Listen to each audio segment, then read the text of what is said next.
Habíamos visto la importancia que tenían los acabados dentro de lo que corresponde a una edificación, ¿no? Cumplían doble propósito. Primeramente, la parte estética, de presentación, de confort, de habitabilidad, de ambientación, y el otro aspecto era que propician o previenen daños que a través de las condiciones de servicio podrían generar, ¿no? Generar y ocasionar en el deterioro de la estructura propiamente dicha. Habíamos hablado de un ejemplo, no sé si fue en este grupo en el que viene a continuación, en la foto que presento sobre esa casa de playa, no sé si recuerdan, y donde ustedes me indican de que parecía un incendio, ¿no? ¿Recuerdan que habíamos visto ese, esas imágenes? No sé si las tengo acá, a ver si las fotografías de las... Ya, bueno, acá, estas han sido tomadas este verano. Acá fíjense el tema de lo que ocasionaba, ¿no? El tener muros tan largos, sin ningún tipo de junta, de separación, ¿no? Entonces, se observa de que empieza a generar fisuración. Por más revestimiento que se le haya puesto, las fisuras, obviamente por un comportamiento térmico, empiezan a presentarse, ¿no? Miren este otro muro, ¿no? Dense cuenta. Es de bloqueta, pero están con sus columnas, todo excelente. Pero ¿dónde hay una separación del muro? Todo junto. Tan largo, esto no puede ser. Entonces tenemos que separar, ¿no? Puede ser cada 2 paños o cada 3 paños. Eso es obligatorio. La foto, otro. ¿No? O sea, para que vean ustedes cuánto, no está la de la columna esta, cuánto, eh, cuánto hace el proceso constructivo y la calidad del mismo, ¿no? Bien. Eh, Habíamos hablado también de, esta era la fotografía, quería mostrarla en original. En ese grupo debe haber estado, pero seguro que le he cortado y le he puesto ya. No me diga, esto es incendio. Esto es un incendio, señor. Alguno lo dijo. Pero no es incendio, es simplemente la corrosión que se ha generado en, en el acero, ¿no? Y hablando de incendios, hice el comentario, ¿no? Que por decir, en la compañía minera Ubinas, donde alguna vez participé en la fabricación de esta planta, toda la línea de producción donde se fabrica fue revestida con fibra de vidrio. El cemento que se utilizó fue un cemento tipo 5. ¿Por qué? Porque iba a estar expuesto esos elementos de estructura que eran losas de piso en el primer nivel y losas de piso también en los diferentes niveles de la planta, van a estar expuestos a contactos con sustancias químicas, ¿no? Ácido sulfúrico y todo eso. Entonces, después de haber hecho el trabajo del vaciado del concreto, de las losas, se hizo un revestimiento con fibra de vidrio, ¿no? Como una capa que más o menos tenía 6 milímetros de espesor. La fecha que hubo un siniestro, hubo un incendio por una fuga, un cortocircuito, ¿no? El fuego logró pues hacer daño, causar estragos en la planta. Y bueno, me invitaron a mí para hacer una evaluación de cómo estaba el tema de la línea de producción. Habían diferentes niveles porque toda esa torre de producción está hecha a base de acero, es una estructura de acero, con perfiles tipo H, tipo I, ¿no? Y las losas de los entrepisos que había en la planta eran también perfiles de acero, unos más delgados que otros, ¿no? El fuego llegó a retorcer los perfiles. O sea, imagínense la temperatura a la que llegó a alcanzar, y esa era un poco la preocupación por parte de los dueños, ¿no? De que este concreto fuera dañado. Lógicamente que estas piezas de acero se reemplazaron, se cambiaron y no pasó nada. No así el de las columnas, porque las columnas eran eh, perfiles de casi 70 con un espesor, o sea, el mayor estrago no generó en el perfil, ¿no? El fuego. Pero en estas eh, correas, que eran un poco más delgadas, las llegó a retorcer. Y empezamos a evaluar el concreto, ¿no? Pero para esto, claro, no había que hacer una prueba destructiva utilizando diamantinas, que quizás hubiera sido de repente la última opción. Primero analizamos el comportamiento del concreto en cuanto a su calidad y resistencia, haciendo pruebas con el esclerómetro, ¿no? Que es un aparato que nos permite determinar la capacidad y resistencia de ese concreto.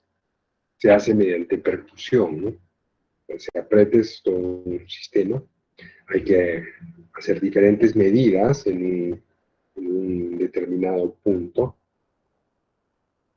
y son 16 puntos, y hacer las lecturas y después sacar una media de todo eso. Pero como digo, al haber estado recubiertas con esta fibra de vidrio, la, la fibra estaba recocida, requemada, pero había protegido toda la estructura del concreto.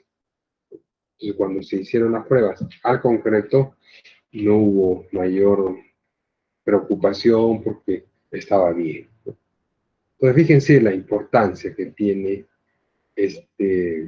esta protección que nosotros le damos, por uno u otro motivo, ¿no? En ese caso no había nada de estético, ¿no? Sino el propósito y el fin era aislar al concreto del ácido, no del fuego. Nadie pensó en el fuego. Quizás eso ha sido lo último que se les podría haber ocurrido, ¿no? Para ellos la intención era que las sustancias químicas con las que se trabajaba no pudieran dañar. Y miren, yo participé en el año 96, 1996. Este hecho ocurrió creo en el 2009, 2010, no recuerdo exactamente, después de más de una década. Y cuando hemos levantado el, el, la fibra de vidrio, a pesar de tener, observé que ya estaba teniendo un daño en el concreto, en la superficie, porque las caras, cuando nosotros hemos trabajado, yo estaba en esos acabados que se le daban las losas, eran paleteadas, y al ser paleteadas eran finas, ¿no?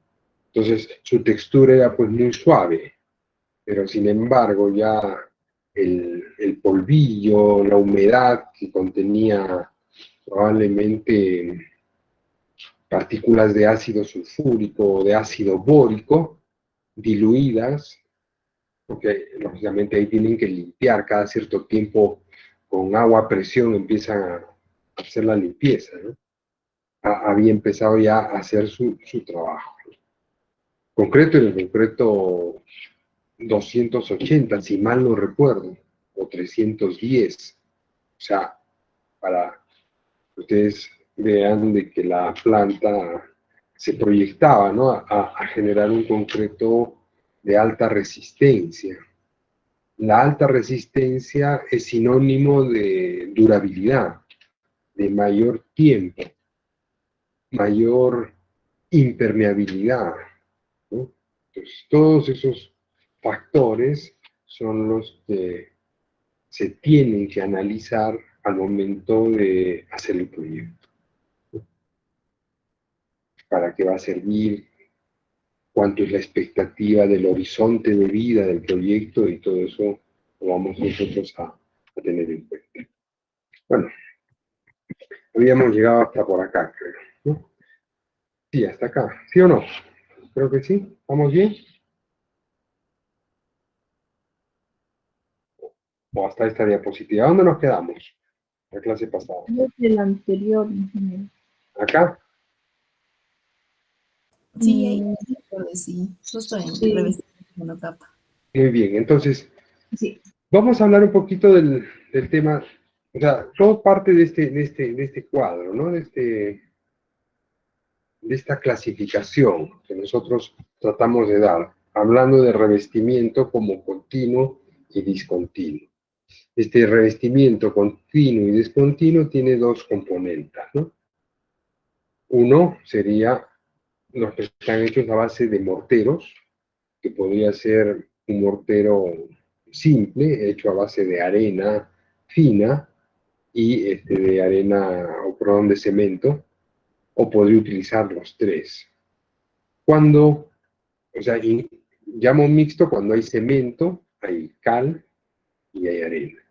Hemos dicho que el cemento Portland, el básico, el estándar, ¿no?, que no es adicionado, tiene una reacción química por el hecho de entrar en contacto con agua y podría, dependiendo de la temperatura ambiente, que es otro de los aspectos, se acuerdan que hemos conversado, podría reaccionar rápidamente y endurecer muy rápido, ¿no?, sobre todo en temas calurosos. Bien, entonces, si esto es así, yo podría utilizar la cal como un material que lo que me va a proporcionar es, me va a dar un mayor tiempo, ¿no?, de reacción. O sea, la cal va a alargar este periodo de tiempo, aparte que le va a dar retentividad. La retentividad es con referencia al retemplado, a la consistencia que yo quiero que tenga el mortero, ¿no?, para poder trabajarlo. Toma un tiempo, no es que yo lo pongo, ¿no? O sea, uno tiene que tener técnica. Los operarios albañiles tienen técnica para poder hacer esto, ¿no? El yeso cal, que lo que me da como resultado son empastados o estucos, ¿no?, y la pintura, que también permite hacer este revestimiento, ¿no?, de manera continua, ¿no? Entonces, pero básicamente lo que vamos a hablar nosotros ahora es de estos dos tipos de revestimientos, ¿ya? Y bueno, lógicamente también de los alicatados y enchapados es parte de los acabados, ¿no? Lo que debo comprender es que yo voy a cambiarle la presentación a mi edificio. Y la única forma de cambiar esta presentación es mediante un revestimiento, ¿no?, sea cual fuera la técnica que voy a utilizar. En el caso de los servicios higiénicos, baños, cocinas, lo que utilizamos son enchapes, ¿no?, que para efecto de las imágenes que estamos buscando es la acción que está haciendo este operario, ¿no? Está enchapando, pero este enchape está revistiendo, está cubriendo esta superficie que tenemos acá al fondo. Lo propio ocurre con este, ¿no? Estamos cambiando la apariencia a un muro y estamos colocando un enchape de piedra. A este tipo de enchape se le conoce como un revestimiento discontinuo, ¿no? Y hemos dicho que es monocapa cuando solamente está conformado por una sola capa, ¿no?, y es bicapa cuando contienen dos capas, ¿no? De tal forma de que se complementan, ¿no? Okay. De ahí entramos un poquito a hablar ya a cómo es el procedimiento y cómo iniciamos los acabados. Una vez que tengamos eh, la estructura, el casco, nosotros debemos iniciar con los trabajos de acabados. Yo no necesito terminar toda mi estructura en casco para poder empezar a hacer mis acabados. Entonces, el planeamiento que yo haga debe permitir tener las consideraciones mínimas de trabajo, ¿no? Para poder intervenir, ¿no? O sea, nosotros vamos a encofrar un aligerado o una losa maciza y vamos a tener que esperar un tiempo, ¿no? Para poder retirar todo aquello que la soporta, que son los puntales y el encofrado. Esto puede variar, ¿no? En la especificación técnica de mi expediente técnico me precisan la cantidad de tiempo que debo tener en cuenta para poder desencofrar. Pero si yo deseo avanzar mucho más rápido, necesito utilizar adiciones a estos concretos para que alcancen una resistencia mucho mayor en menor tiempo. Para eso están los acelerantes de Frago, ¿no? Y con eso podría yo ya dar inicio.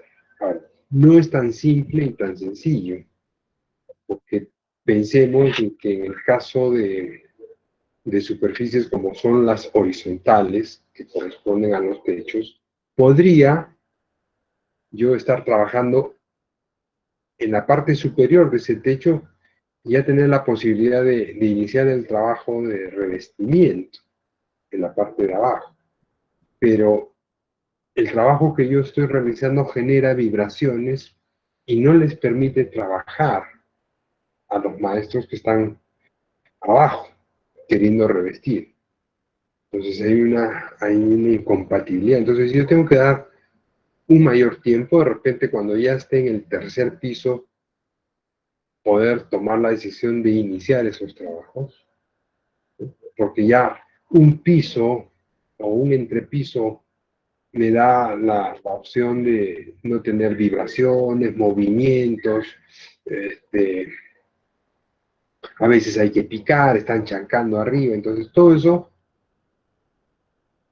haría de que mi trabajo se pudiese malograr.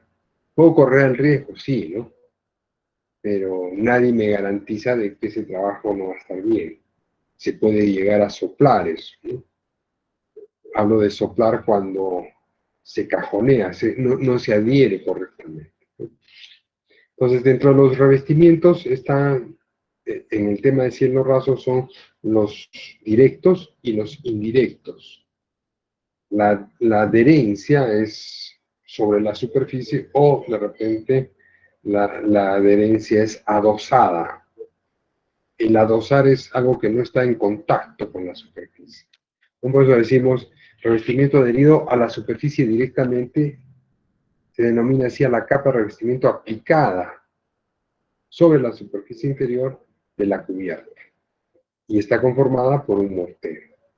En el otro caso se denomina así cuando la capa de revestimiento aplicada sobre la superficie inferior de la cubierta está suspendida mediante soportes y anclajes.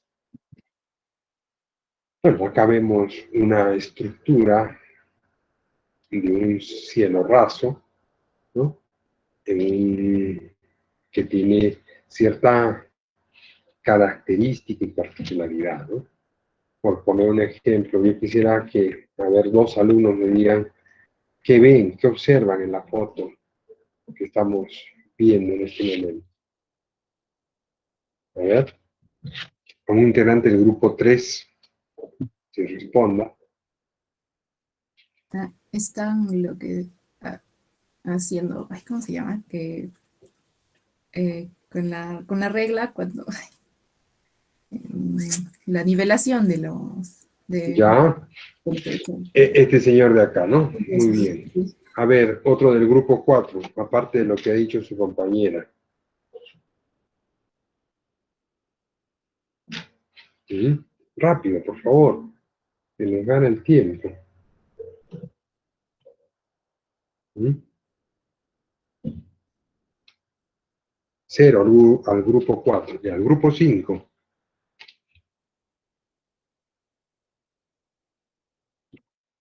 Voy a apuntar, ¿ya? Porque después me Está, olvida. ¿Ah? está limpiando el exceso de revestimiento para darle una uniformidad con la regla. A ver, un poquito más claro. No te he escuchado bien. Está dándole un limpiado, o sea, para quitarle el exceso de revestimiento que le está dando con la regla de metal. Un limpiado. ¿Quién le hace el limpiado? ¿Él? Sí, en el fondo, con la Ya. regleta. ¿Qué hace él? ¿Qué hace él? A ver, descríbeme a él.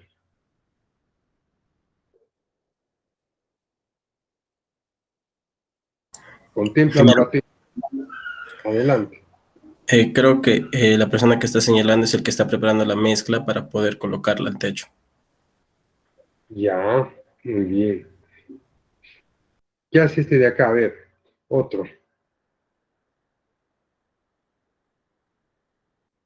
Tenemos que describir, o sea. Bueno, él creo que él es el que está colocando la mezcla en el techo. Y el tercero, el que está al final, es el que ya está emparejándolo todo eso. Ya. Tenemos que ser un poco descriptivos. El ingeniero tiene que ser muy observador, mis queridos alumnos, ¿no? Porque en base a la observación que desarrolla en campo, cuando se ejecuta una obra, va a poder tomar acciones correctivas, ¿ya? Efectivamente, mire, este es un grupo de obreros que son subcontratistas, por eso ven que no están uniformados, a diferencia de este señor que trabaja para la empresa, está en planilla, ¿no? Claro, los subcontratistas pueden entrar a trabajar siempre y cuando cuenten con botas y sus elementos de seguridad. Acá no tienen los lentes, ¿no? No están con los lentes. Sí, ingeniero, y una cosita más, por ejemplo, el hombre que está en el fondo no tiene, Él, bueno, tal vez sería, no sé si sería ya adecuado que porte un arnés, no sé de cuánto tiempo, de cuánta altura ya debería portar. claro, el trabajo en altura se considera a partir de 1,80 m, ¿ya? Pero en este caso, dada la protección, estamos trabajando en el primer nivel. Fíjense Ah, ya. la terraza esta que se ha formado, ¿no? Esta plataforma. Este es el andamiaje. Para cualquier tipo de trabajo de adherencia directa necesitamos tener un andamio. Y tiene que haber una continuidad, es toda una plataforma. La equidistancia que existe entre la plataforma y donde se va a trabajar tiene que estar de acuerdo al trabajador. Es decir, tengo que inclusive para seleccionar un equipo de trabajo, tallarlo, ¿no? Y que sean personas afines en cuanto a su tamaño, de tal manera que la altura que yo pueda poner y armar mi plataforma, ¿no? De apoyo para poder alcanzar este techo, este acorde con todo. No puedo poner un hombre de 1,80 m, 1,85 m alto, y colocar una persona de estatura de 1,50 m, ¿no? Entonces, esto no estaría bien. Hasta en la selección, la decisión, la toma de decisiones, nosotros tenemos que pensar, ¿no? Y claro, ese trabajo no es que lo haga el ingeniero residente, ¿no? Pero sí debe dar estas recomendaciones a su maestro de obra para que las tenga presentes al momento de armar equipos. En obra, nosotros tenemos, eh, de acuerdo al avance y a la programación que nosotros hagamos, vamos a tener que ir desarrollando diferentes tipos de equipos, ¿no? Y equipos de albañiles, equipos para encofradores o carpinteros, carpinteros, equipos para fierreros, ¿no? Y a veces también cuando ya en la etapa de acabados, lo que más se requiere son albañiles, no tanto así encofradores ni fierreros. Ellos ya han terminado su trabajo. ¿Se acuerdan que nosotros habíamos dicho que los fierreros son los primeros que arrancan para empezar a habilitar el acero? Y así como ellos fueron los primeros en entrar, son los primeros en irse, porque una vez concluido todo el tema de acero y del casco propiamente, ya no hace falta, ¿no? Y los albañiles son los que van a continuar. Después vendrán pintores, después vendrán carpinteros de acabados, es decir, los que hacen puertas, ventanas, etcétera, ¿no? Pero bueno, comentando, fíjense el trabajo, son 3 operarios, ninguno es peón. El peón viene a abastecer esta bolsa que le deja acá, es la bolsa donde trae la mezcla seca que ya ha sido preparada por este peón. Esta mezcla por el mismo operario es echada a la batea, y la mezcla y la humedad y el agua y el temple que le tiene que dar a ese mortero ya es responsabilidad de él. Lo que sí va a hacer el peón, que es es recoger todo aquello que producto de el trabajo realizado en esta superficie ha caído. Y ustedes ven, ¿no? Ven cómo hay restos de este mortero, que si no lo recojo y lo dejo ahí, es pérdida, ¿no? Porque existe la posibilidad de retemplar. Si yo tengo el cuidado de que esto no se contamine, si esto lo junto y lo meto a la batea en un determinado tiempo, también eso hay que decirlo, entonces lo puedo volver a utilizar. La cal me proporciona esa facilidad de tener un mayor tiempo para hacer este retemplado, ¿no? Ahora, esto se va preparando de a pocos también, pues, ¿no? Ahora, cuando hay cantidad, nosotros hemos preparado estos morteros hasta en la mezcladora, en el trompito, ¿no? ¿Por qué? Porque el consumo del mortero es bastante rápido, entonces le facilitamos eso más al operario, ¿no? De tal forma de que puedan hacer su trabajo. Pero si el avance va a ser lento, entonces ellos mismos van preparando de acuerdo a su capacidad de avance. Bueno, eran 3 operarios, cada uno tenía un paño. Lógicamente, el de acá tenía el paño triangular. Si mal no recuerdan, toda esta losa, cuando hemos visto, era losa maciza en concreto. Por lo tanto, hubo que picar toda esta superficie para poder desarrollar el trabajo de adherencia y de revestimiento de este espacio. En estas losas, el ladrillo y el aligerado estaba armado en esta dirección. Es una losa aligerada unidireccional. Y bueno, siempre hay necesidad de hacer limpieza, de picar algunas cosas. Y eso es lo que se está haciendo, ¿no? Acá ya está cortando, como dijo. Y vamos a ir explicando de manera rápida esto, ¿no? La siguiente imagen muestra el proceso de cómo están armando su plataforma, su andamiaje. Se utilizan caballetes, se utilizan a veces inclusive cilindros. Ya ahí los operarios tienen pues esta facilidad de poder armar esto, ¿no? Todo este andamiaje, por eso la decisión dentro de lo que es la programación es desarrollar equipos, ¿no? ¿Cuántos van a trabajar acá?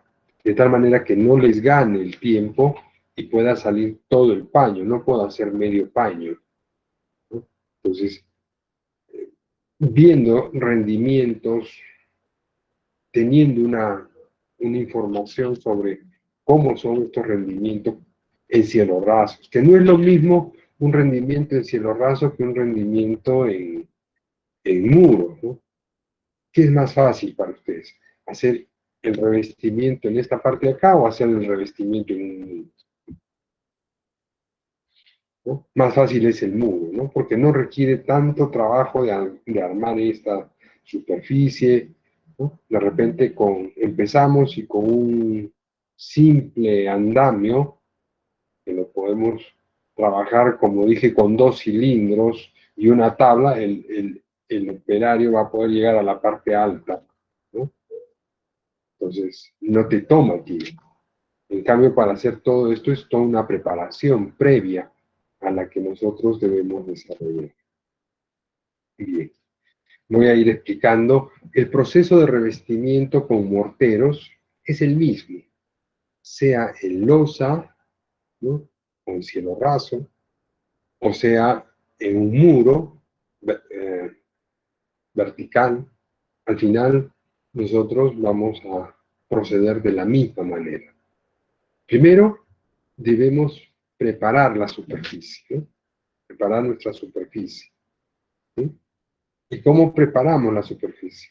Después de que hemos desencofrado, veamos de que no haya ningún resto de papel que muchas veces se coloca para el calafateo. Entonces todo eso hay que retirarlo. Muchas veces con el vibrado y todo hay algunas unidades de ladrillo que llegan a desacomodarse, bajan, descienden, entonces eso hay que picar. Y como es una unidad bastante delgadita, a veces queda ahí el hueco, hay que forjarlo, ¿no? Y el forjar de repente implica rellenar con algún tipo de mortero bastardo, se le llama, a la mezcla de yeso con cemento. El yeso lo que le va a procurar es que frague rápido y no tengan que esperar hasta el día siguiente, ¿no? Que generalmente se utiliza para resanes, reparaciones, que queremos trabajar inmediatamente, ¿no? Después de haber hecho toda la limpieza y haber retirado de repente alambres, restos de clavos, ¿no? En el caso del encofrado que les mostré de esa losa aligerada armada en 2 direcciones, se tuvo que poner clavos para que las piezas de ladrillo no se estén moviendo y tengan un alineamiento. Entonces, al momento de desencofrar, muchos de estos quedaron ahí, embebidos en el concreto, ¿no? No es que hay que desclavar, sino de repente doblarlo, ¿no? Porque el espesor del mortero lo cubre, si es que yo doblo bien ese clavo, ¿no? Y también eso el operario y el maestro tiene que saber, ¿no? Y si no lo sabe, pues ni que dice, oye, ¿para qué estás sacando eso? Dóblalo nomás, suficiente, ¿no? Los ingenieros de campo, de obra, residentes, tienen que estar caminando el proyecto y observando, les digo, todo lo que tienen alrededor, recomendando, evitando de que se pierda tiempo. El tiempo es algo muy valioso en obra, ¿no? Y a veces hay tiempos muertos, tiempos de espera. Por eso, cuando aplicamos la filosofía Lean Construction, estamos detrás de optimizar, la mejora continua es tratar de que lo que producimos hoy día, al día siguiente lo mejoremos, ¿no? Eso, de eso se trata el negocio, ¿no? Existe una línea de aprendizaje. Esta línea de aprendizaje es toda una teoría, no es un invento, sino que precisa que tantas veces se repita un mismo trabajo, una misma actividad, esta puede irse incrementando de un 15 a un 20% en su producción. Entonces, por eso yo digo, cuando hablemos de desarrollar equipos, no tratemos de cambiar personas. Si vemos que nos está dando resultados, más bien exijámosles un poquito más a estos trabajadores, porque quizás la primera vez han demorado en armar este andamio, ¿no? Y en la segunda vez lo hacen mucho más rápido, en la tercera mucho más rápido, porque ya es repetitivo, ya saben qué pieza tienen que colocarla en qué sitio. Y eso es algo de lo que habíamos conversado con ustedes cuando hablamos de encofrados, ¿no? Cuando yo modulo, es decir, ya tengo un molde, ya sé cómo se arma, simplemente lo ensamblo. La primera vez me voy a demorar un tiempo, la segunda vez ese tiempo tiene que ser mucho menor, la tercera mucho menor. Y si ya vengo armando el molde 10 veces, o sea, y eso es lo que se tiene que exigir. Entonces yo a mis trabajadores les debo decir, no creo que se demoren lo mismo que demoraron la primera vez, porque ustedes ya saben armar esto. Entonces eso es motivador, y eso es un reto también para el equipo, ¿no? Un ingeniero, acá lo vamos a hacer, ok. Entonces esto es algo de lo que tenemos que estar recordando. Porque si uno no lo dice, bueno, la gente trabaja a su ritmo, ¿no?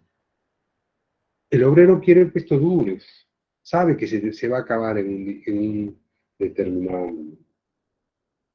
Entonces a veces lo que hacen es amarrar el macho, como dicen. Aguanta, aguanta, ya llegamos a Navidad. ¿Para qué? Para tener nuestro aguinaldo, nuestra gratis. Entonces, pero cuando en la cabeza, que es el presidente, tiene todo marcado, tienen que avanzar, o sea, no hay otro. Bien, entonces, vamos a ir hablando del procedimiento de a pocos. Acá estamos viendo cómo se desarrolla el tarrajeo de la viga. Esto se llama tarrajeo de viga. Ya hemos terminado la losa y estamos nosotros revistiendo esta viga peraltada, ¿no? Junto con la columna. Acá veo una regla, ¿sí? Esta regla es la que me marca el espesor que va a tener, está nivelada, y contra esto yo voy a rellenar y después solaquear y voy a frotachar o voy a pasar la paleta, dependiendo del acabado. Lo otro es que está trabajando un equipo, o sea, tiene que salir toda la viga. Entonces, ustedes ven que se ha distribuido en dos tramos y cada uno de estos trabajadores está haciendo. Hemos ya terminado el cielo raso y podemos continuar con los elementos que están por debajo de este nivel, que vendría a ser estos, de acá, estas vigas, ¿no? Después saldremos con columnas, ¿no? Y acá seguramente este equipo el día anterior había terminado esto y seguimos avanzando, ¿no? Ok. Si hubiera alguna pregunta, ustedes abren su micro y me la hacen, ¿ya? Ingeniero, ese descubrimiento que están realizando En los esta foto, obreros, ajá, eso también se detalla en los planos. Lo menciono porque, por ejemplo, para la hora de lo que siempre hacemos, ¿no? Lo que es el diseño de vigas, de columnas, ahí sí calculamos pues un descubrimiento, ¿no? De ese material, pero para este revestimiento adherido, esa medida también se detalla en los planos. claro, o sea, lógicamente que la columna en estructura, esto es lo que me marca a mí, ¿no? Si la columna estructural dice 60, este es el 60 que debe tener, o dice 50, o dice 80, eso es. El espesor del revestimiento podría variar relativamente, ¿no? Pero lo que me va a marcar en el tema de acabado, que es lo que yo les dije, es la altura del piso al techo, ¿no? No se toma tanto la altura de la viga al techo, sino altura libre piso-techo. Por eso yo les decía, cuando hagamos el trazo en la parte de estructuras, consideremos este trazo del encofrado de mi losa, tomando en cuenta la altura del revestimiento del cielo raso, las alturas que va a tener el falso piso y el contrapiso y el piso acabado.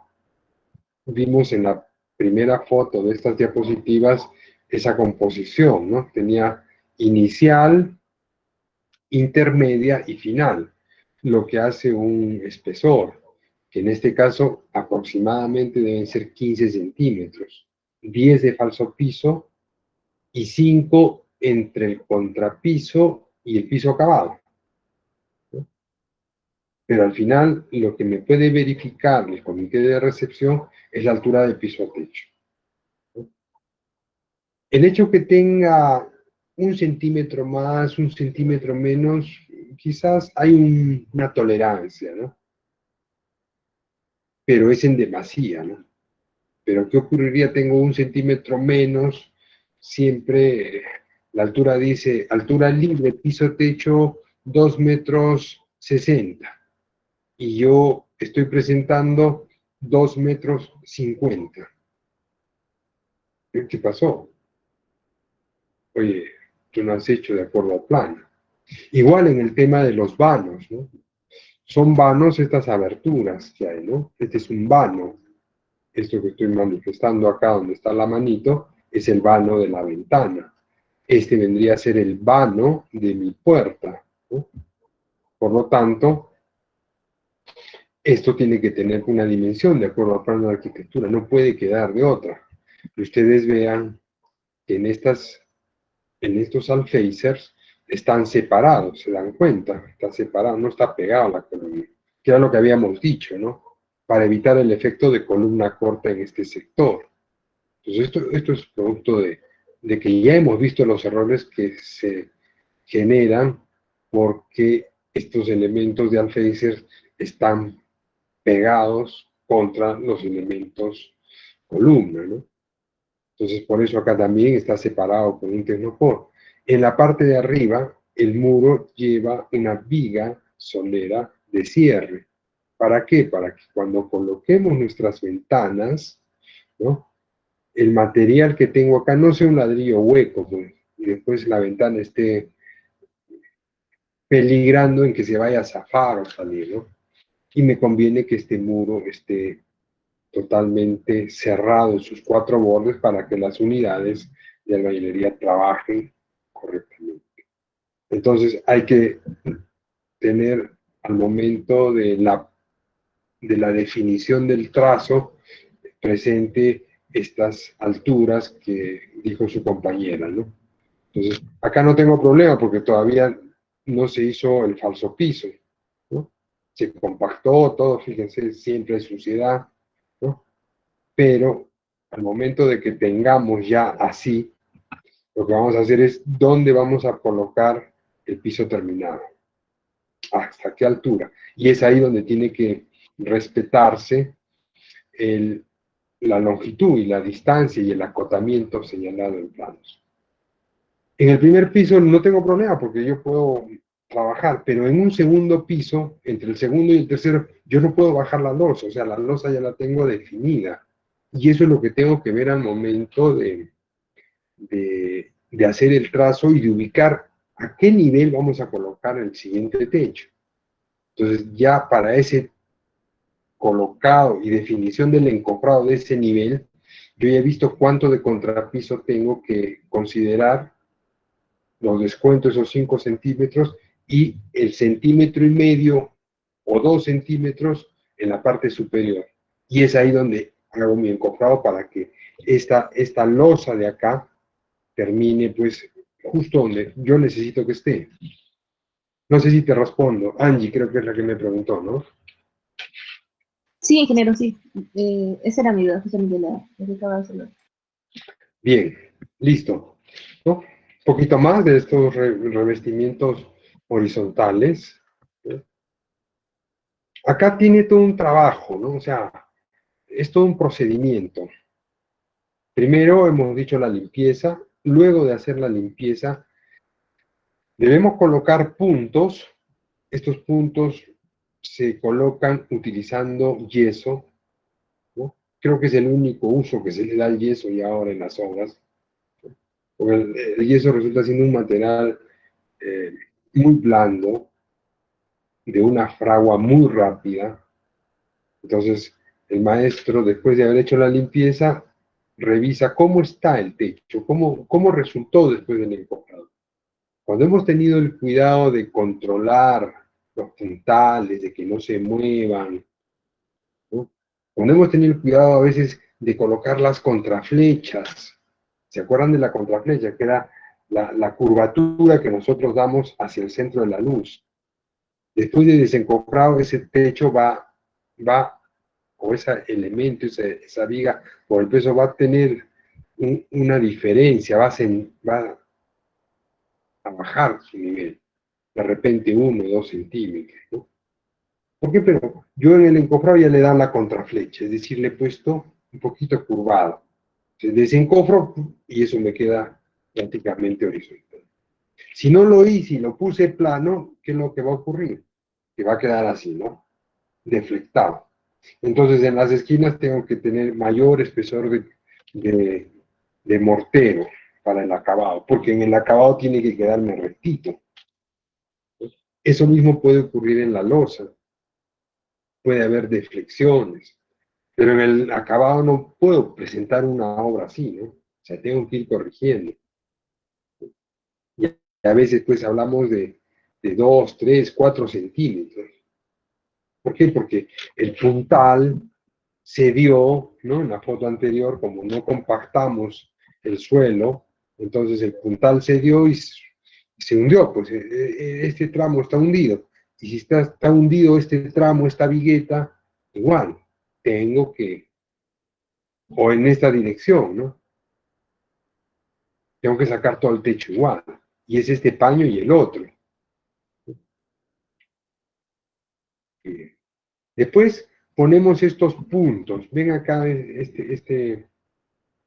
esta protuberancia, ¿no? Son puntos de yeso, porque con una regla bastante larga, lo que hacemos es definir si la regla se pega bien al techo, es que está horizontal, ¿no? Y la regla, nosotros lo que hacemos con esa regla son de 6 metros. O sea, la comercialización de este material es bastante largo, ¿no? Entonces la regla la ponemos en diagonal desde esta esquina hasta esta esquina de acá, ¿no?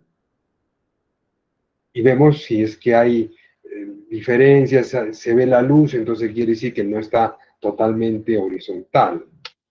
Después hacemos lo propio en la otra dirección, es decir, partimos de esta esquina y nos venimos hasta esta otra esquina, ¿no?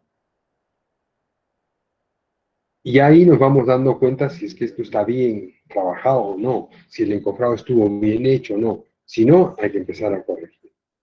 Lo propio hacemos en este punto, ¿no? En este punto de acá,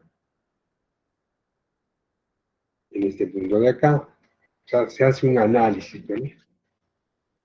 Yo cuando reviso el tarrajeo, les digo, o sea, no tiene que haber nada de luz.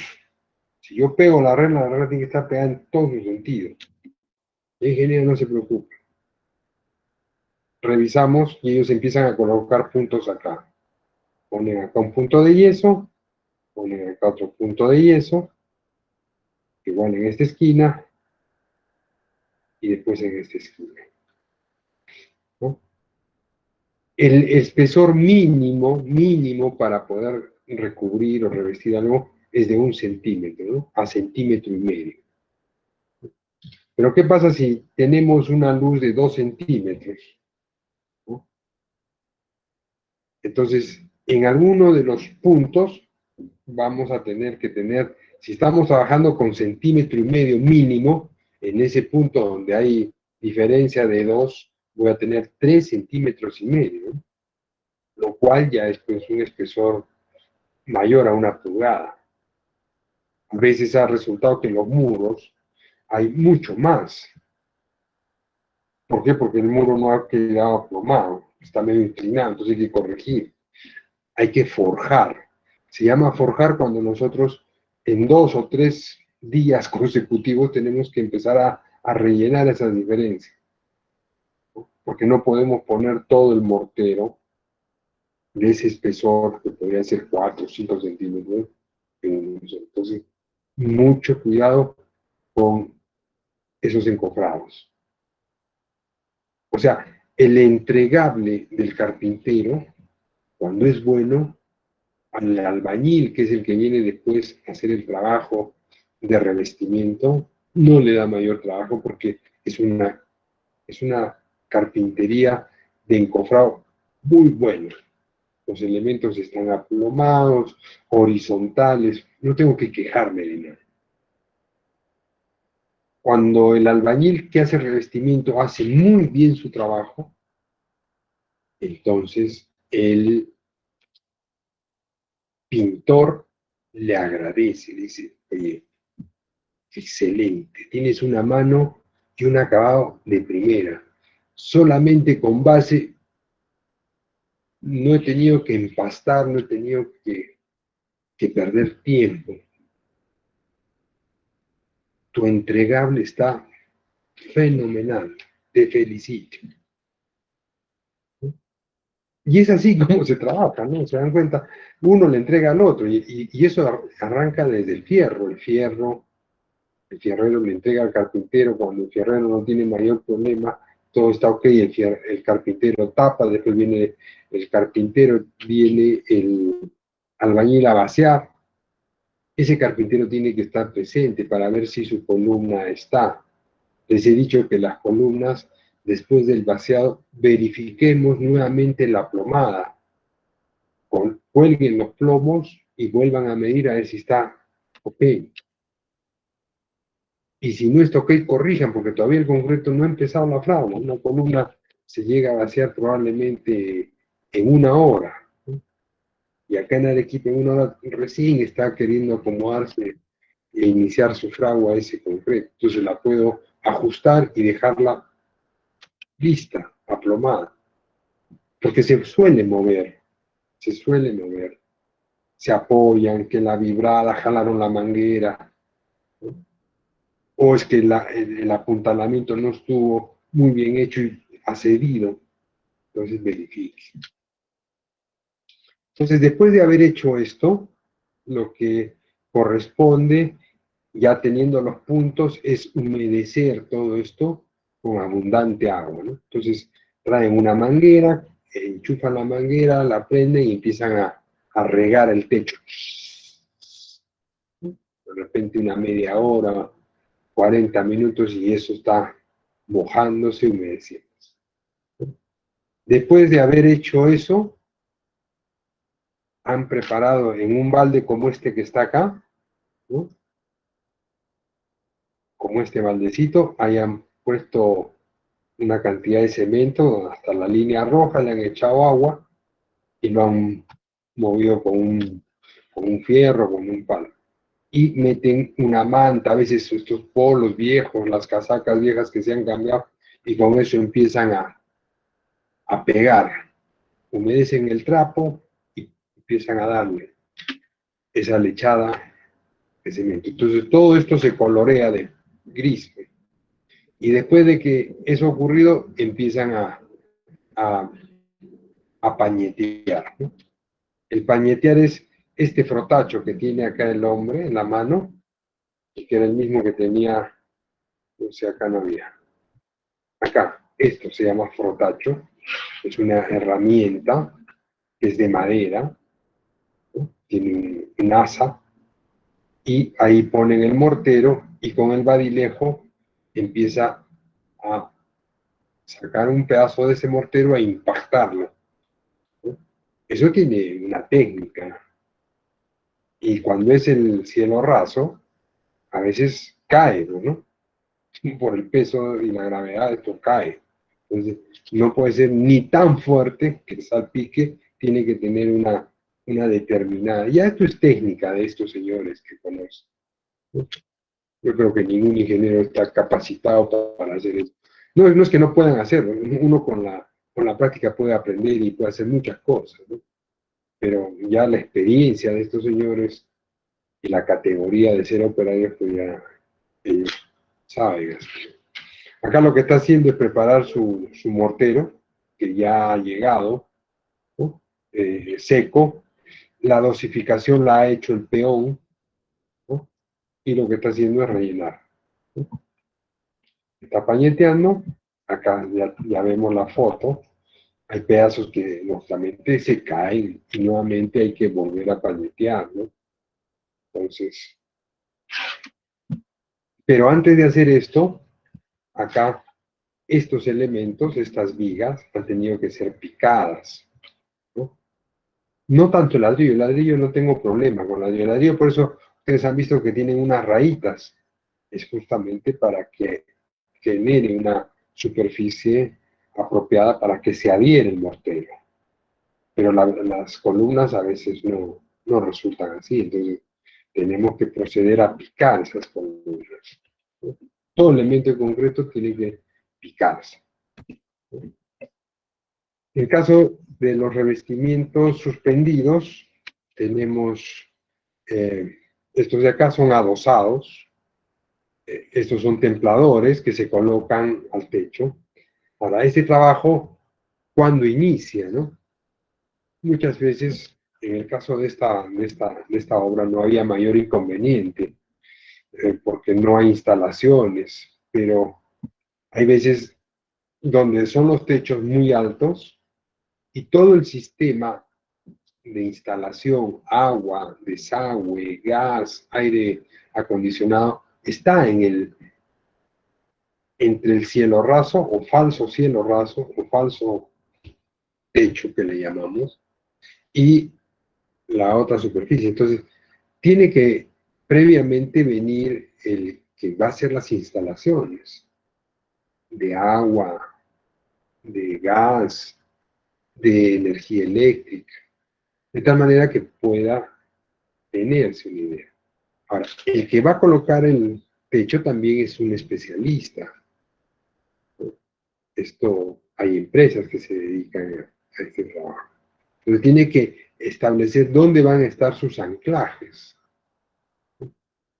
¿Por qué? Porque tienen que ser equidistantes para que esto soporte el peso de la estructura. No puedo poner uno acá, se puede inclinar el techo. Entonces tiene que haber una coordinación entre el que va a colocar el techo y el que va a colocar las instalaciones.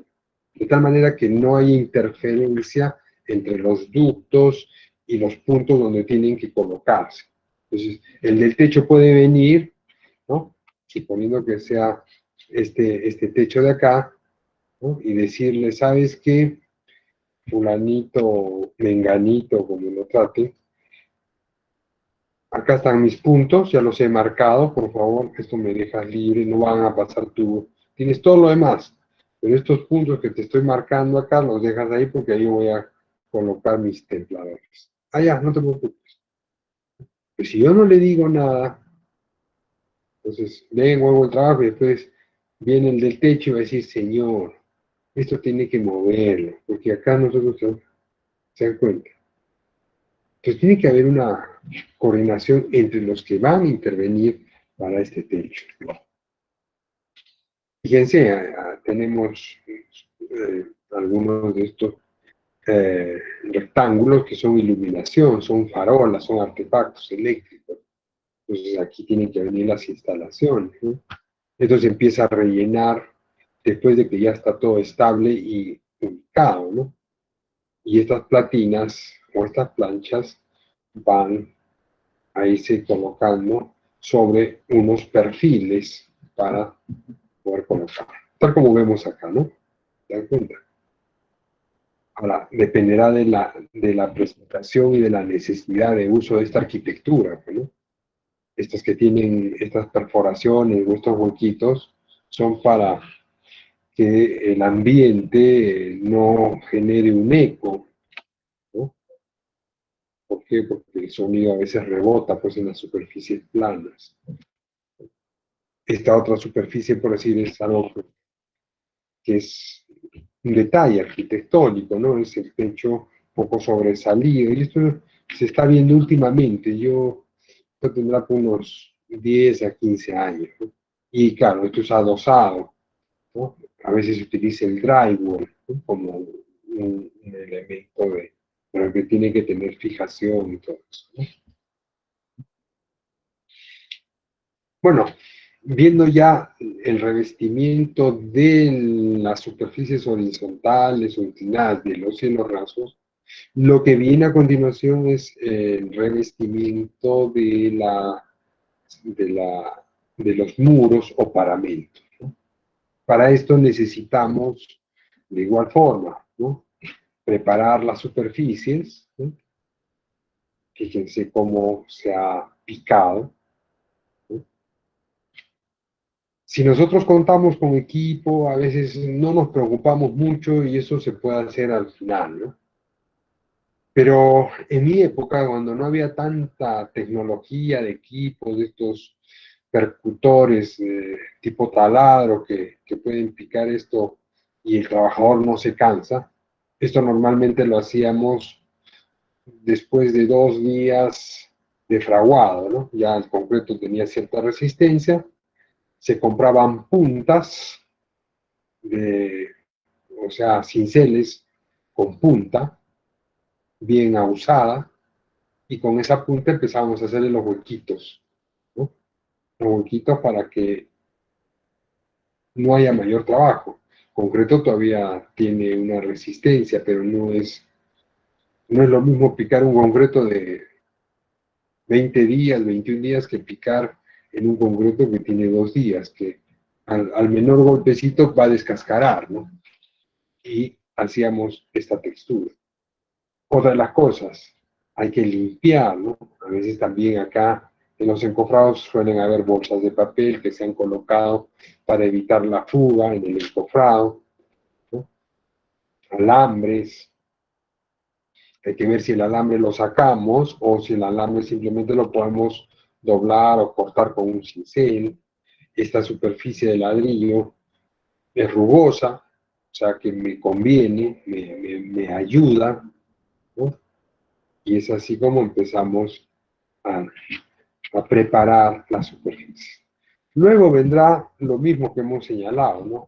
En el caso de muros, igual, debemos de colocar los puntos con este yeso para ver cómo está eh, la verticalidad, ¿no?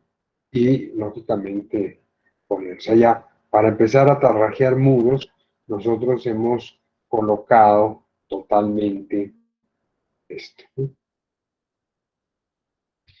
Algo que quizás es importante destacarlo y que a veces no está en los planos es que en el encuentro, y lo dibujo acá, en el encuentro entre un material y otro material, es decir, acá, por la línea, y todo está en esta línea, acá, en esta línea de acá, siempre se va a formar una fisura. ¿Por qué? Porque la rigidez y la resistencia de este material, el módulo de elasticidad del material comparado con el módulo de elasticidad del ladrillo, no es el mismo. Uno, hemos dicho de que por proceso constructivo, en este sector, y ustedes lo van a ver, no lo voy a colorear todo, en este sector se va a juntar, se va a formar una junta fría. ¿Por qué? Porque yo primero he cortado mi columna y iba a hacer mi columna hasta este punto. Después, recién ha venido la viga con la losa, junto con la losa. Entonces, acá hay una junta fría, ¿no? Esta junta fría permite que cuando hay un movimiento, acá se raje. Entonces, entramos un poquito el tema del bruñado, ¿no? Un ratito, voy a prender la luz porque...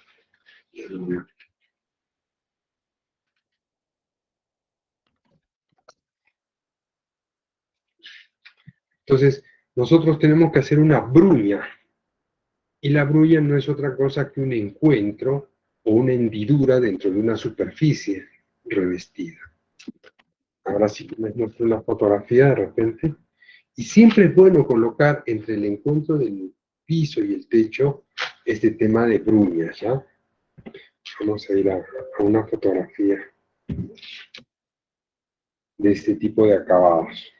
No estoy todavía en la etapa de pintura, que quizás ahí lo deberíamos observar y ver.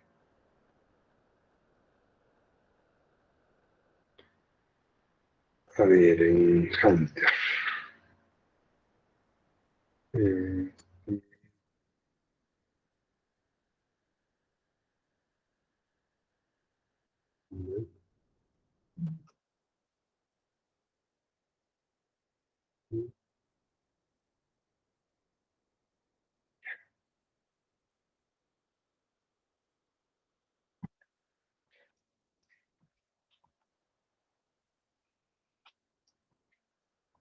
¿Ven esta línea que se forma acá?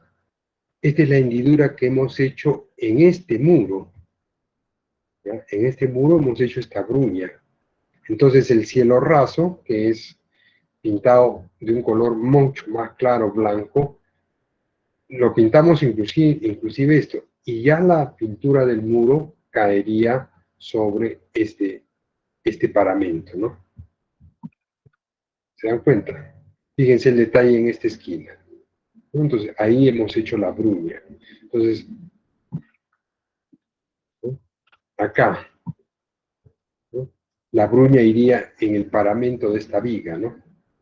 Hacia adentro. Entonces, yo empiezo a cortar eso y después pinto cielo raso y esta es la bruña que se forma. Aquí va a haber una fisurita, pero ¿dónde va a quedar? Metida ahí adentro.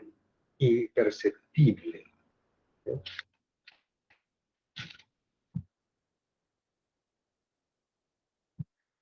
Acá no se nota mucho.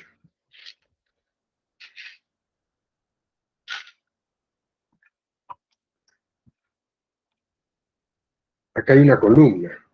Entonces, hemos hecho una bruña ahí, ¿no? ¿Por qué? Porque de todas maneras, en este sector se va a fisurar. Si yo hago todo el tarrajeo plano, ¿no? Es de este color, todo plano, ¿qué hago? Cuando hay un movimiento, este alféizer y esto, oye, se ha rajado, llamen al contratista, está mal hecho, no es que se vaya a destruir, ¿no? Pero se va a formar esa fisura. Entonces, el tema de bruñas, ¿no? Es fundamental, ¿no?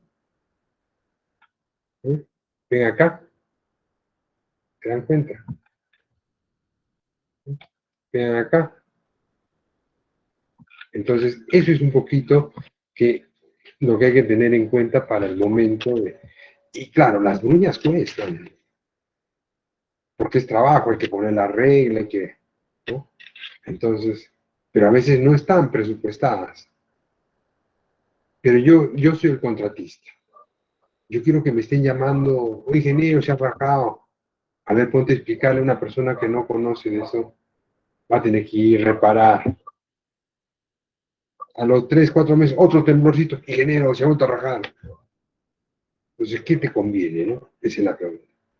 Generar estas brullas, aunque es un poquito más de trabajo, y evitarnos esos problemas, porque ahí, si hay un movimiento, la fisurita se va a meter acá, ¿no?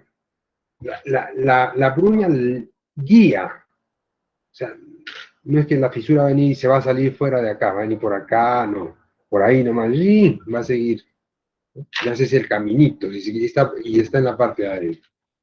Eso es algo de lo que también al momento de dar nuestros acabados tenemos que tomar en cuenta.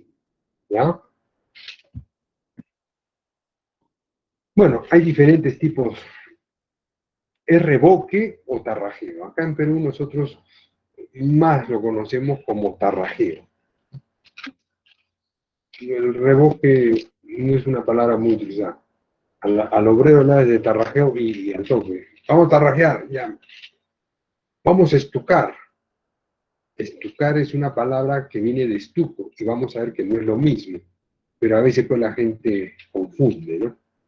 Bueno, dentro de los tarrajeos, el frotachado es el que se desarrolla, es un acabado tosco que generalmente lo utilizamos para veredas. Las veredas no deben quedar totalmente lisas. Entonces, utilizando esa herramienta que es de madera que hemos visto, entonces nos queda un acabado rugoso y eso es conveniente en una vereda para evitar que las personas se resbalen.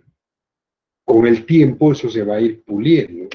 Con el caminar de muchas personas por esas veredas se vuelven mucho más lisas.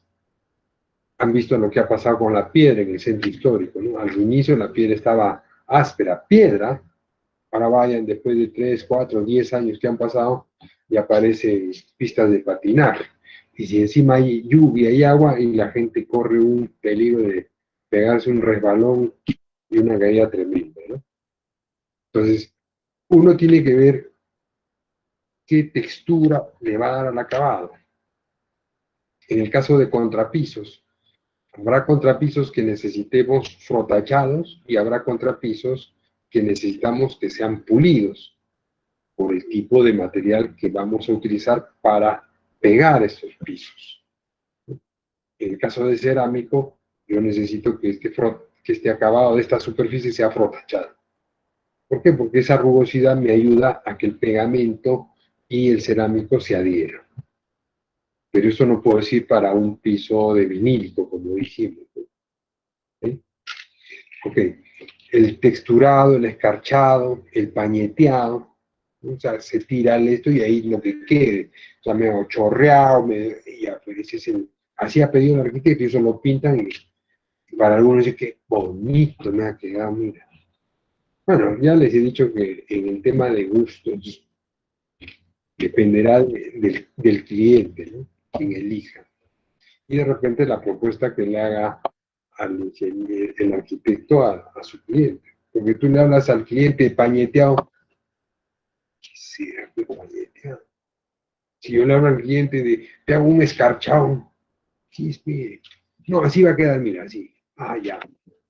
Este es, por decir, un tipo de acabado, ¿no?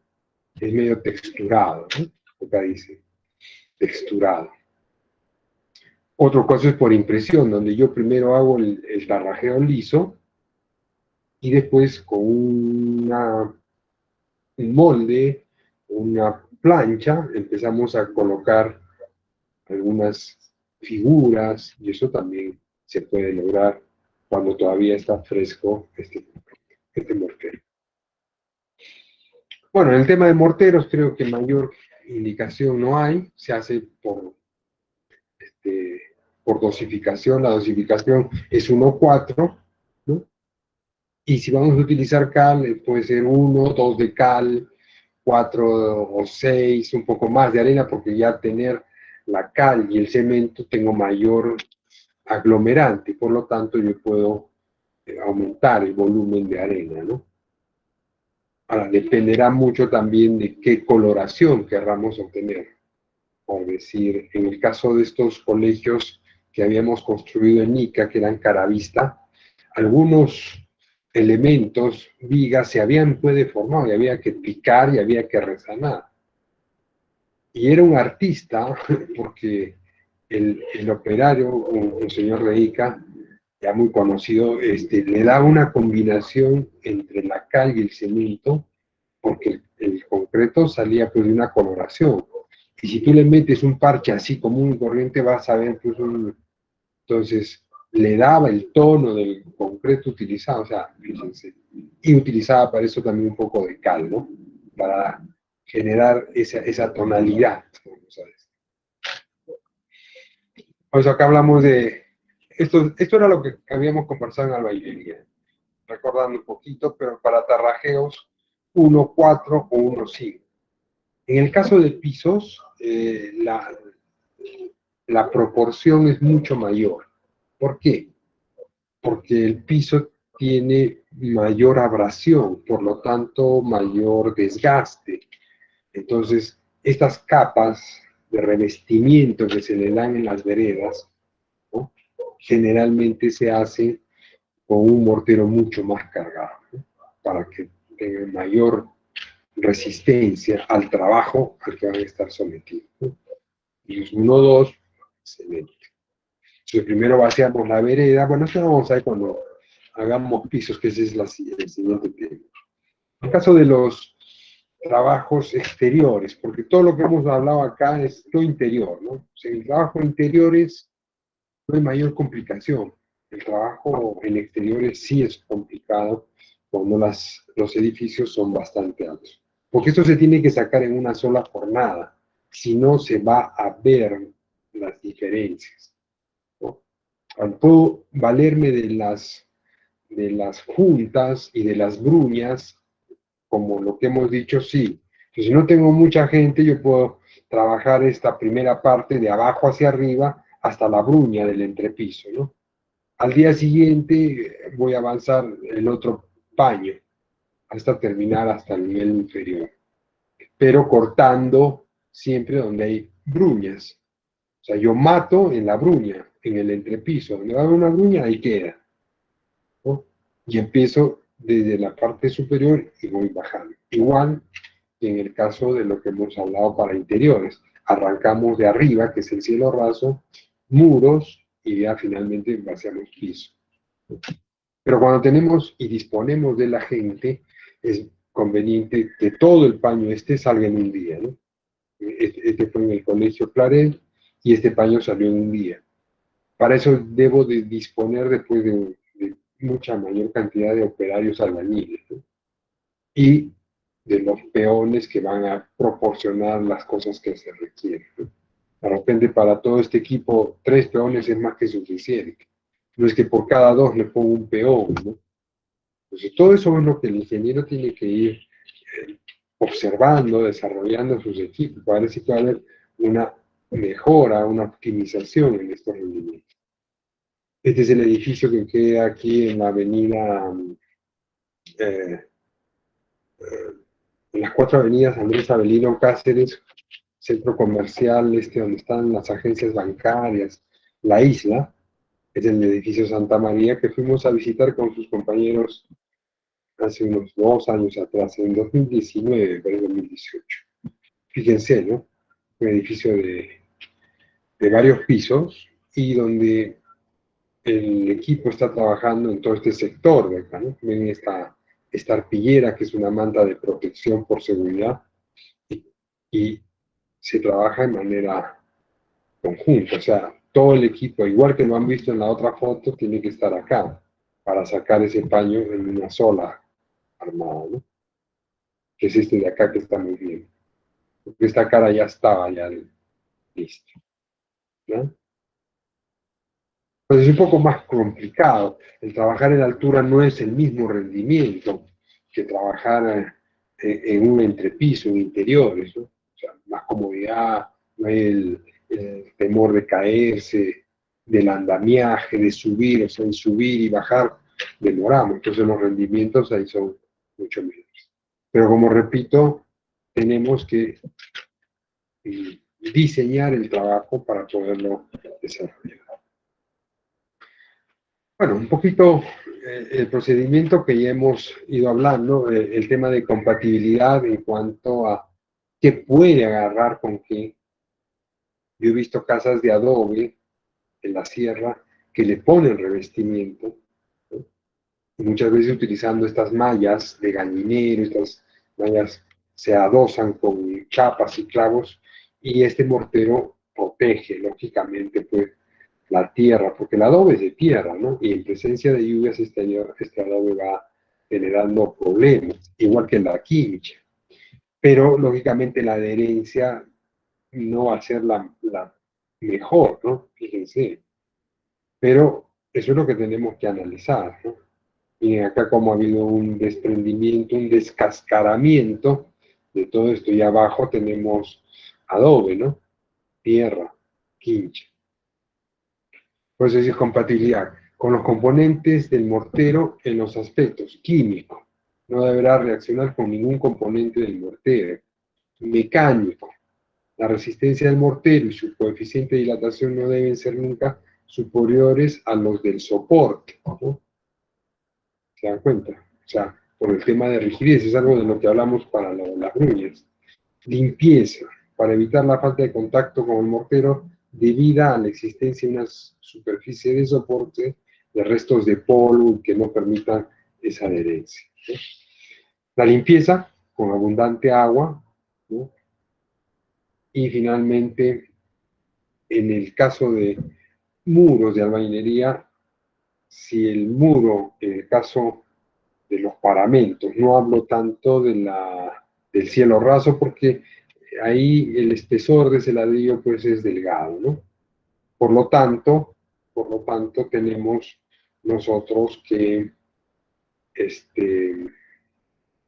echar una cantidad de agua, pero eso no ocurriría en el caso de estas unidades que todas son macizas, ¿no? Entonces ahí sí mucha mayor cantidad de agua, porque si no va a ocurrir que el agua del mortero va a ser absorbida por el ladrillo, que todavía está de set, por ponerle un término, ¿no?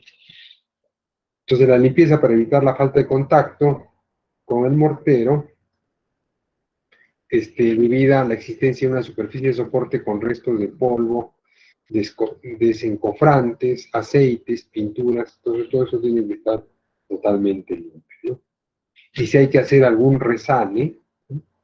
Hemos dicho que hay este tipo de mortero, ¿no? Este mortero bastardo, que es cemento y yeso, que es de rápido fraguado y la resistencia mediana, ¿no? No es la misma resistencia que un mortero de cemento y arena. La estabilidad, evitando que degraden o deformen, ¿no?, las superficies. Es decir, que si yo veo algo que está por caerse, mejor lo pico, lo retiro y bueno, coloquemos ese revestimiento sobre una superficie mucho más estable. Aprovechando esta imagen, esto suele ocurrir cuando el mortero contiene altos porcentajes de finos o de lama o limos, ¿no? Entonces, ya les hemos dicho que para esto hay que hacer unas pruebas de campo, utilizando soda cáustica, ¿no? Al 5% del volumen de material que voy a analizar, echamos el material, echamos agua, echamos la soda cáustica pesándola y después agitamos, ¿no?, cuando la botella está cerrada. Tengan cuidado con la soda cáustica porque es una sustancia peligrosa y puede quemarnos, ¿no?, como si fuera un ácido sulfúrico. Entonces hay que tener mucho cuidado para manipular. Esta prueba la hago tanto para el mortero, para el agregado, la arena gruesa, o el agregado fino que nosotros vamos a utilizar para el asentado de muros, y también para el agregado más fino, que vendría a ser la arena fina, ¿no? Y vemos la coloración que tiene el agua después de haberla agitado y que está ya reposado durante 24 horas. Si el agua resulta café, si el agua resulta negra, es que el contenido de microorganismos es bastante alto. Esa arena hay que descartar y que no nos traigan, ¿no?, ese tipo de arena. Y en cuanto a los limos, vamos a ver la parte de arriba, en el asentado, esa tierra, después de haberlo agitado, se va a precipitar y va a formar una película, ¿no?, una lenteja. Si está en el orden de un 4 o 5%, se puede aceptar, ¿no? Es más, le va a ayudar. Pero cuando hay un exceso, ¿no?, ¿qué va a ocurrir después de 2 semanas de secado de este tarrajeo? Esto. ¿Por qué? Porque hay una retracción, ¿no?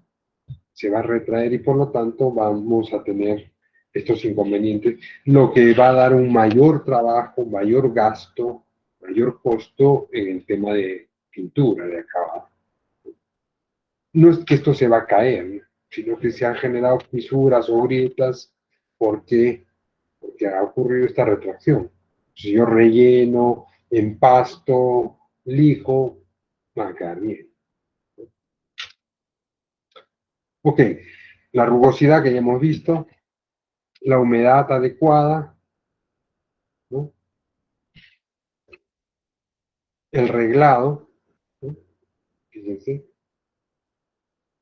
trabajo del albañil, ¿no?, ya ha tenido sus puntos, probablemente ahí está el punto, ¿lo ven?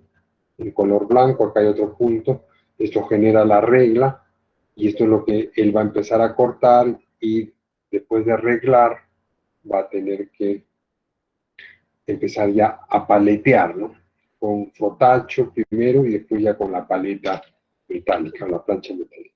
Fíjense, siempre hay desperdicio. Esto se puede utilizar, sí se reutiliza, siempre y cuando no se contamine. A veces es conveniente colocar bolsas plásticas en las superficies cuando hacemos cielos rasos, para que todo lo que caiga arriba, pum, agarro la bolsa, la recojo y lo meto al tarro, ¿no? Entonces, ese trabajo, y después vuelvo a estirar, no sé. Cuestión de imaginarse cómo podemos hacer que el trabajo sea más sencillo. Bien. Otro aspecto sobre la arena.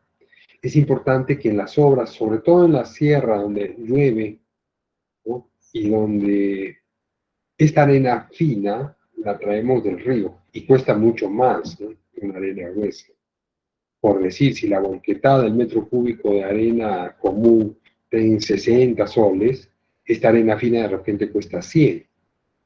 Pero ¿qué ocurre cuando es época de lluvia? Cuando los ríos crecen, no podemos sacar la arena. Entonces nosotros lo que tenemos que hacer es, ¿qué cosa? Tenemos que prever y comprar, ¿no? Y de repente guardarla si no tengo campo en mi obra, no hay espacio, llevarla a algún terreno que pueda alquilar yo y tenerla ahí la arena. Van a venir las lluvias y van a cargar los ríos y ya no vamos a poder sacar arena. Es importante tomar las precauciones para que no nos falte, ¿no? Ahora, si mi obra va a acabar todavía en agosto, no hay problema, ¿no? Pues si nosotros hemos arrancado en junio y tenemos que entregar en febrero, justo en la etapa de acabados no va a tener arena, no va a tener material. Y a mí me van a penalizar por no entregar la obra a tiempo. Bueno, un poco más de lo que hemos dicho sobre los puntos, el aplomo, hay algunas imágenes más, el picado, ¿no? Este aparatito pues ya es mágico, ¿no? En todas las empresas tienen. Entonces ya nos hemos olvidado del combo y del cincel, ¿no? Pero de todas maneras tenemos que desarrollar. Con este aparatito, lógicamente, ya no necesitamos estar picando a los 2 o 3 días de haber vaciado la columna, ¿no? Pero pónganse que no tengamos el aparatito. Ahora, el aparatito consume luz, ¿no? El aparatito tiene un costo. Entonces, la luz la paga la empresa. En cambio, si yo mando a picar esto cuando estamos 2 días, que este cincel, hay diferentes tipos de cincel, cuando uno manda a preparar al herrero, ¿no? El cincel que debo utilizar acá debe ser un cincel que tiene que tener como punta de lápiz, ¿no? Así. Entonces, mucho más rápido para que esa punta, con un pequeño golpecito, ya genere ese descascaramiento en el concreto. Y como digo, está de 2 días, ¿no? Está fresco. O al día siguiente ya sale. Y con un pequeño golpe, ya se descascara. Y ya hemos dejado la superficie. Más adelante, cuando hagamos el trabajo de tarrajeo, ya no tengo que estar picando. Agua, limpieza y empezamos a estudiar, ¿no? Si no he hecho eso, bueno, cómprense esto, gasten su luz y háganlo también, porque esa es la única forma, ¿no? Acá, por decir esto sí parece hecho con picota, ¿no? Sí, esta es la de Anthony Gómez. Miren, las viguetas también, ¿no? Dense cuenta, por eso le he puesto la foto. No es que la vigueta no va, tengo que generar en esta superficie eso. Este era un muro de contención, igualito, ¿no?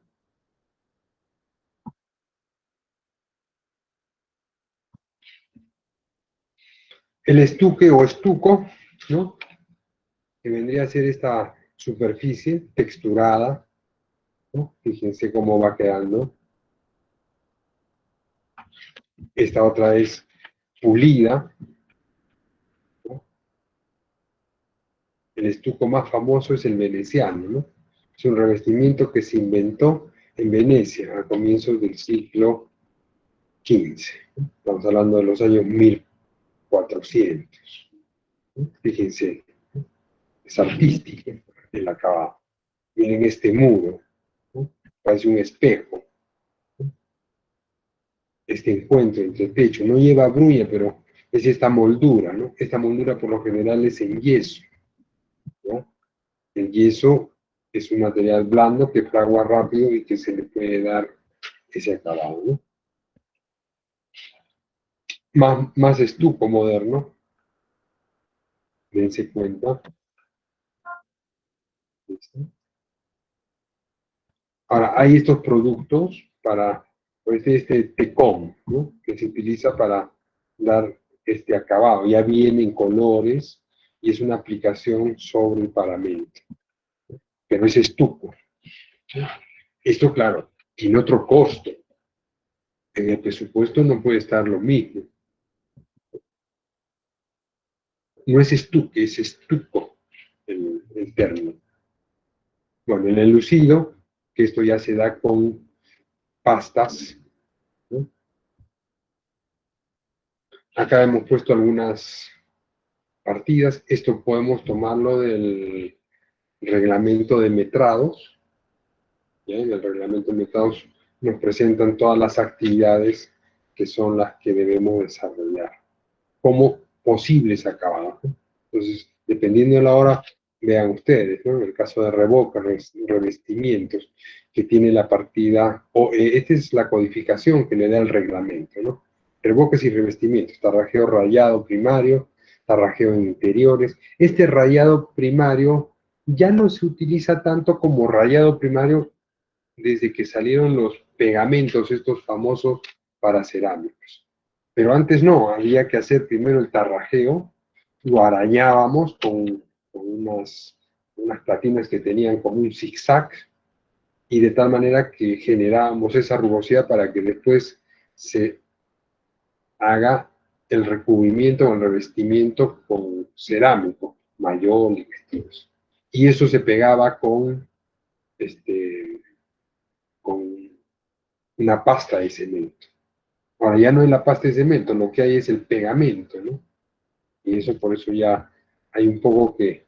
Pero sí podríamos llamar tarrajeo primario a que yo no voy a pegar el cerámico sobre el ladrillo. Tiene que haber una superficie mucho más uniforme y a eso le podríamos llamar tarrajeo primario, ya no rayado, ¿no? Tarrajeo en interiores, en exteriores, tarrajeo fino, en columnas, en vigas, en muros de concreto, con impermeabilizantes, ¿no? Tarrajeo salpicado o escarchado. Bueno, ahí tienen todo esto, que es lo que voy a subir mañana mismo al texto. Bueno, quedaría lo de la práctica pendiente, que es el cálculo para hacer la procura del material que vamos a necesitar.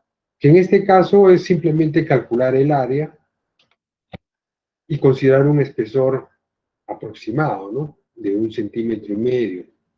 Considerar los desperdicios. Y después calcular cuántas bolsas de cemento y cuántas bolsas de arena fina o qué volumen de arena fina voy a necesitar, ¿no? Bueno, y estas dos son diapositivas más, son sacadas de esta norma, ¿no? Les voy a pasar la norma, no sé si la tengan. O sea, ustedes ven el OE 32, ahí está la definición, ¿no? Y cómo se mete. Porque el reglamento es de metrados, ¿ya? El reglamento es de metrados. Ahí está la descripción y cómo se llega a metrar. Esto más un poquito para el curso de costos, ¿no? Muy bien. Si hubieran preguntas, chicos.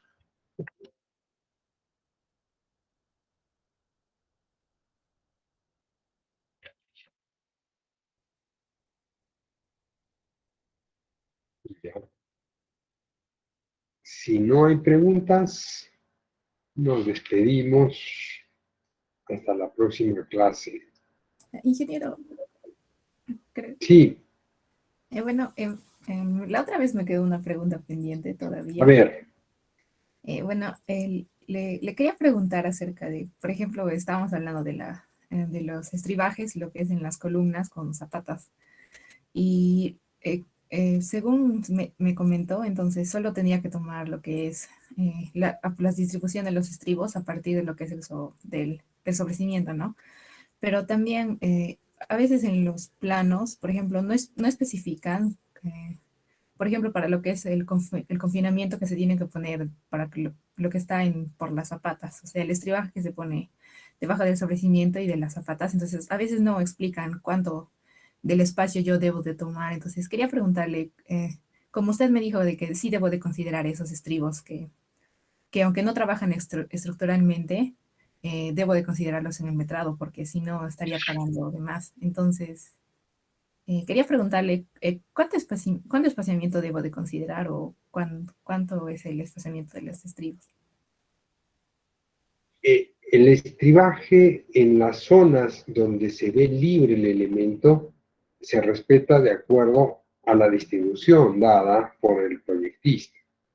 Es decir, entre la zapata, la parte superior de la zapata, y donde vemos que aparece ya el otro elemento, o la losa, por decir la losa del falso piso, tenemos 1 metro. Entonces la distribución es a cada extremo, porque desde la perspectiva o desde el punto de vista de que está empotrado en ambos extremos, entonces yo empiezo 1 a 5 acá, 2 a 10, y si acá 1 a 5, 2 a 10, y hasta que se vaya cortando, y de repente no me queda ningún estribo del resto que dice el resto a 20, ¿no? Porque entre en la distribución de ese confinamiento ya he cubierto esa altura. Ahora, ¿cuántos estribos le pongo en el espesor de la zapata? 1. Si no está presupuestado, lo mínimo, para que no se abran los fierros. Cuando nosotros vayamos a izar la columna, esos fierros pueden separarse, si es que la altura es mayor. Entonces, por proceso constructivo, es necesario que haya por lo menos un estribo que en la parte inferior donde se da el gancho esté sujetando esto. Y si no, de repente resulta que la zapata no es de 60, sino la zapata es un poco más alta, de repente 2. Uno en la parte inferior donde está el doblez del gancho y uno en la parte intermedia, y con eso le estoy dando la estabilidad para que ese armado de ese fierro no se vaya a abrir, ¿no? Ese sería como el mejor criterio, ¿no? Una respuesta para poder aplicar en el proceso. Ya, muchas gracias, ingeniera. Muy bien. Ingeniero, Sí, una duda así súper, sí. súper, Adelante, adelante. en el tema de revestimiento que justamente, bueno, ya culminó, cuando tenemos, bueno, yo supongo que muchos de los problemas, bueno, al menos que suceden aquí, generalmente en mi ciudad, bueno, se da por la humedad, ¿no? Y esto tal vez pueda causarse porque hay grietas en el revestimiento, o bueno, pienso que tal vez por la mala calidad que pueda tener ese recubrimiento, ¿no? Mi pregunta era, em, tal vez cuál es, no sé, cómo el preparado de este revestimiento, em, de acuerdo a qué parámetros se rigen, ¿no? Esa era mi pregunta. Bueno, lo que tenemos que ver es la compatibilidad que puede existir, ¿no? O sea, yo presenté una foto en cuanto a que hay viviendas hechas de barro, de adobe, de quincha. Entonces, si yo le voy a querer poner un mortero hecho a base de cemento, probablemente no sea lo más adecuado. Para eso tengo que generar una superficie de transición entre el adobe y el mortero, que es de cemento y arena. Eso está recomendado, se colocan mallas, es más, le ayuda y le proporciona mayor estabilidad a la edificación, estas mallas o mortero. Lo otro es la calidad del mortero en cuanto a su composición, por decir, ¿no? Que no tengan material orgánico, que la cantidad de finos o de limos que pueda tener sea controlado. Al inicio te va a quedar excelente, cuando está húmedo no vas a notar ninguna diferencia. ¿Qué va a ocurrir? Que después de un tiempo de secado, ¿no?, el mortero empieza a contraerse, porque claro, empieza a perder humedad y empiezan a formarse esas grietas que hemos mostrado hace un rato, ¿no? Vieron ustedes que se hacían como unas aberturas, y eso es lo que va a generar en nuestro acabado de este paramento, pues un aspecto un poquito feo. No quiere decir con esto que el mortero se va a caer, porque va a haber adherencia, el cemento es mucho mayor en cuanto a su capacidad y resistencia, ¿no? Pero va a dar un mayor trabajo al albañil, a la persona que es la que viene a continuación, ¿no? Por decir, esta es la foto que te digo, ¿no? Esto podría generarse en estos materiales que tienen bastantes limos. Y bueno, hay que empastar, hay que estar lijando, mayor trabajo, pues mejor controlar el tipo de material que entra a obra para este propósito, ¿no?